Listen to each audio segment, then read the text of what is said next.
আমি gym join করতে চাই, কেউ আমার সাথে যাবে? তুমি তো আগে থেকেই শুকনো ঘাস ফড়িং, কার জন্য এত পরিশ্রম করছো? আমি শুধু নিজের বডি সঠিক শেপে রাখতে চাই। অনভি, তুমি যাবে? হ্যাঁ যাব, আমিও আজকাল একটু মোটা হয়ে গেছি। অনভি, তোমার আর আমার বডি তো একদম পারফেক্ট। জিমের দরকার তো এই শুকনো ঘাস ফড়িং এর। জানি না কেন টিনা সবসময় আমাকেই টার্গেট করে। মিল্ক টি খাবে? দ্বিতীয় কাপ অর্ধেক দামে। রিয়া, তুমি খাবে? ঠিক আছে, 13 টাকা হয়েছে, পাঠিয়ে দিই। কিসের 13 টাকা? আমার তো 26 টাকা দেখাচ্ছে। কিন্তু এখনই তো বললে দ্বিতীয় কাপ অর্ধেক দামে। হ্যাঁ, তো দ্বিতীয়টা আমি নিয়ে নিয়েছি না, তোমার জন্য তো প্রথমটাই আমি তোমাদের দুজনের জন্যই কিনে নিয়েছি। ধন্যবাদ টিনা। টিনা সবসময় এমনটাই করে, আমি এখন ওর থেকে দূরেই থাকবো। আরে রিয়া, তুমিও কাপড় কাচতে যাচ্ছ? হ্যাঁ। তোমার তো একটাই কাপড়, দাও আমি কেচে দিচ্ছি। ধন্যবাদ টিনা, সরি ওই সময় একটু বেশিই বলে ফেলেছিলাম। ঠিক আছে, কোনো ব্যাপার না। আমি টিনার ব্যাপারে কত ভুল ভেবেছিলাম, ও তো কত সাহায্যকারী। এই নাও তোমার প্যান্ট।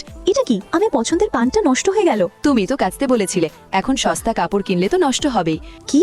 স্পিচ কম্পিটিশনের জন্য এই ড্রেসটা খুব ভালো লাগছে। রিয়া, এই ড্রেস ক্যামেরায় ভালো লাগবে না, নাও আমারটা পরে নাও। ধন্যবাদ টিনা। কেন আমি সবসময় ওর ব্যাপারে